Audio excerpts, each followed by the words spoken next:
Pre, kung andito si Santa, ano ihilingin mo? Gusto ko ng magandang sasakyan, pre, kulay pula. Pre, ano regalo ng magulang mo? Pulang sasakyan, pare, na remote control. Sana, paglaki ko, totoo na. Pre, graduate na tayo. Malapit na natin makuha pangarap natin. Oo, pre. Basta ako, gusto ko kulay pula na Pre, sasakyan. nakahanap ka na ng trabaho. Nakahanap na ko eh. Hindi pa pre, sana makahanap na ako para magkaroon ako ng sasakyan. Pre, bumili ako ng phone. Pangarap ko to simula nung bata pa ako. Meron na akong trabaho, pre, para makaipon ako ng sasakyan.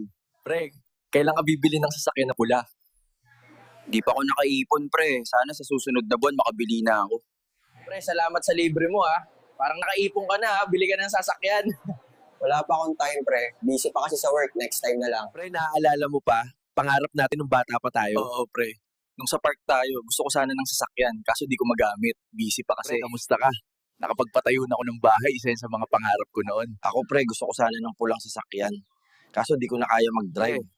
Pasyal kaya tayo sa park. Yung pinuntahan natin nung bata pa tayo. Nahihirapan ako maglakad, pare. Pre, kamusta?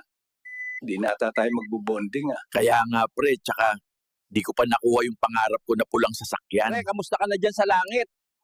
Sana dyan mo na nakuha yung pulang sasakyan mo. Malapit na tayo magsama, pare. Matalaga ang mangarap. Pero huwag kalimutang tuparin ito habang may panahon pa.